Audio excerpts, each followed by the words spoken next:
আসসালামু আলাইকুম। আজকে আমি আপনাদের মাঝে উপস্থাপন করব খুলনা থেকে ঢাকাগামী 725 নম্বর সুন্দরবন এক্সপ্রেসের কিছু শর্ট ডিটেলস এবং তথ্য দিই। ইতিমধ্যেই আপনারা দেখতে পাচ্ছেন খুলনা স্টেশনের এই সম্পূর্ণ চিত্রটি। এই স্টেশনটি আমার খুবই ভালো লাগে, এটা অনেক বড়। আপনাদের প্রয়োজনীয় সকল ভাড়া এবং তথ্য এখানে দিয়ে আছে, আপনারা স্ক্রিনশট নিয়ে নিতে পারেন অথবা ইনফোতে দেখতে পারেন। আন্তর্জাতিক ট্রেনেরও ভাড়া এবং তথ্য দেওয়া আছে। তো এইবার আমি আপনাদের মধ্যে শেয়ার করছি যে কিছুদিন আগেই আমি খুলনা গিয়েছিলাম এবং খুলনা থেকে যশোর ফিরবো, আর আমি আমার বড় ভাইয়ের সাথে আসছি। তো এবারের যাত্রার সঙ্গী আমার খুলনা থেকে ঢাকাগামী সুন্দরবন এক্সপ্রেসের 725 নাম্বার ট্রেনটি। সুন্দরবন এক্সপ্রেসের সবথেকে আকর্ষণীয় বিষয়টি হচ্ছে এর CRRC বা চাইনিজ রেক বা বগি। এই ট্রেনের বগিগুলো আমার খুবই ভালো লাগে। এই ট্রেনের সিটগুলো, নন এসি সিটগুলো অথবা এসি সিটগুলো বরাবরই খুবই আরামদায়ক এবং কমফোর্টেবল। আমার খুবই ভালো লাগে, আমার বড় ভাইয়েরও প্রিয়। আমরা সবসময় ট্রাই করি যে এই ট্রেনটাই ব্যাক করা, বা হচ্ছে চিত্রা এক্সপ্রেস চাইনিজ রেকের ট্রেনটা। তো বরাবরের মতনই রাতের বেলায় এই ট্রেনের অলরেডি অনলাইন থেকে টিকিট নিয়ে এনেছি।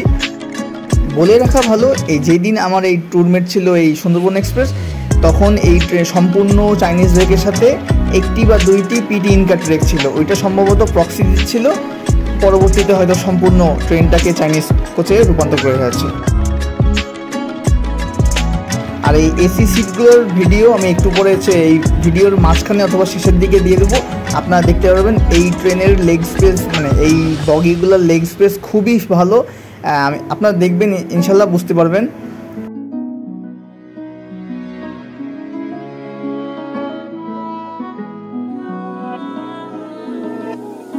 আপনারা দেখছেন চাইনিজ কোচের এসি সিটগুলো।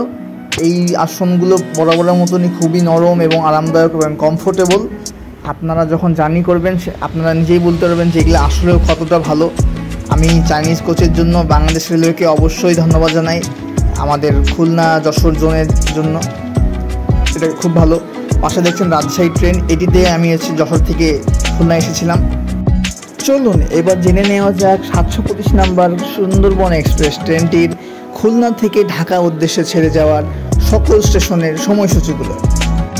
খুলনা স্টেশন থেকে ট্রেনটি ঢাকার উদ্দেশ্যে জার্নি শুরু করে রাত 9টা 45 মিনিটে। পরবর্তী স্টেশন দৌলতপুর। দৌলতপুর থেকে ট্রেনটি ছেড়ে যায় 9টা 58 মিনিটে। পরবর্তী স্টেশন নোয়াপাড়া। নোয়াপাড়া থেকে রাত 10টা 24 মিনিটে ট্রেনটি ঢাকার উদ্দেশ্যে ছেড়ে যায়। পরবর্তী স্টেশন যশোর। যশোর থেকে রাত 10টা 56 মিনিটে ট্রেনটি ঢাকার উদ্দেশ্যে ছেড়ে যায়। পরবর্তী স্টেশন মোবারকগঞ্জ। মোবারকগঞ্জ থেকে রাত 11টা 25 মিনিটে ঢাকার উদ্দেশ্যে ছেড়ে যায়। পরবর্তী স্টেশন কোটচাঁদপুর। কোটচাঁদপুর থেকে রাত 11টা 39 মিনিটে ঢাকার উদ্দেশ্যে ট্রেনটি ছেড়ে যায়। পরবর্তী স্টেশন চুয়াডাঙ্গা। চুয়াডাঙ্গা থেকে রাত 12টা 23 মিনিটে ট্রেনটি ঢাকার উদ্দেশ্যে ছেড়ে যায়। পরবর্তী স্টেশন আলমডাঙ্গা। আলমডাঙ্গা থেকে রাত 12টা 41 মিনিটে ট্রেনটি ঢাকার উদ্দেশ্যে ছেড়ে যায়। পরবর্তী স্টেশন পোড়াদহ। পোড়াদহ থেকে রাত 1টার দিকে ট্রেনটি ঢাকার উদ্দেশ্যে ছেড়ে যায়। পরবর্তী station Kushtia court. Kushtia court থেকে রাত 1টা 15 মিনিটে ট্রেনটি ঢাকার উদ্দেশ্যে ছেড়ে যায়। পরবর্তী স্টেশন পাংশা। পাংশা থেকে রাত 1টা 51 মিনিটে ঢাকার উদ্দেশ্যে ছেড়ে যায়। পরবর্তী স্টেশন রাজবাড়ী। রাজবাড়ী থেকে 2টা 25 মিনিটে ট্রেনটি ঢাকার উদ্দেশ্যে ছেড়ে যায়। পরবর্তী স্টেশন ফরিদপুর। ফরিদপুর থেকে রাত 3টার দিকে ঢাকার উদ্দেশ্যে ট্রেনটি ছেড়ে যায়। পরবর্তী স্টেশন ভাঙ্গা। ভাঙ্গা থেকে রাত 3টা 48 মিনিটে ট্রেনটি ঢাকার উদ্দেশ্যে ছেড়ে যায়। পরবর্তী এবং সর্বশেষ স্টেশন ঢাকা। ঢাকা কমলাপুরে ট্রেনটি 5টা 10 মিনিটে গিয়ে পৌঁছায়। ট্রেনটির সম্পূর্ণ যাত্রা সময় 7 ঘন্টা 25 মিনিট। আর এই ট্রেনটি মঙ্গলবারে সম্পূর্ণ বন্ধ থাকে বা অফ ডে, বাকি প্রতিদিন সেম টাইমে ছেড়ে যায়। সম্মানিত যাত্রীবৃন্দ, আপনাদের মনোযোগ আকর্ষণ করছি। কিছুক্ষণের মধ্যে আমরা দৌলতপুর স্টেশনে পৌঁছে যাব। দৌলতপুর স্টেশনে অবতরণকারী যাত্রীগণ দয়া করে আপনাদের মালামাল গুছিয়ে নিন। কিছু ফেলে গেলে কিনা দেখেন। গাড়ি সম্পূর্ণ থেমে যাওয়ার পর সতর্কতার সাথে নিরাপত্তার খাতিরে চলাফেরার জন্য কেবলমাত্র প্ল্যাটফর্ম অথবা ওভারব্রিজ ব্যবহার করুন। যেখানে থাকুন নিরাপদ ও সুস্থ। বাংলাদেশ রেলওয়েতে ভ্রমণের জন্য আপনি অশেষ ধন্যবাদ। খোদা হাফেজ।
ভিডিওর একদম শেষ প্রান্তে যেহেতু আমরা চলে আসছি, সুতরাং আপনাদেরকে ভাড়া এবং অনলাইন টিকিট সম্বন্ধে জানিয়ে দিই। খুলনা থেকে ঢাকাগামী সুন্দরবন এক্সপ্রেসের খুলনা থেকে ঢাকা পর্যন্ত ভাড়া নন এসিতে 625 টাকা, এসি বার্থে 2151 টাকা ইনক্লুডিং ভ্যাট, এবং স্নিগ্ধা এসিতে বা চেয়ার এসিতে 1196 টাকা। এবং আপনারা অনলাইনে কীভাবে কাটবেন, রেল সেবা অ্যাপ থেকে রেল সেবা অ্যাপ অথবা সহজ.com-এর রেল বা ট্রেন সেকশনে যেয়ে আপনারা আপনাদের রেজিস্ট্রেশনকৃত আইডি দিয়ে টিকিট নিতে পারবেন। এছাড়া তো কাউন্টার থেকে টিকিট নিতে পারবেনই। আর ভিডিওটা যদি ভালো লাগে তাহলে আমার চ্যানেলটি সাবস্ক্রাইব করতে পারেন, ভিডিওটা লাইক দিতে পারেন এবং আমাদের ফেসবুক গ্রুপ ওয়ার্ল্ড অফ ট্রান্সপোর্টে জয়েন করতে পারেন।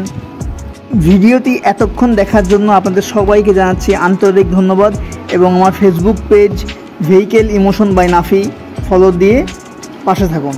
ধন্যবাদ।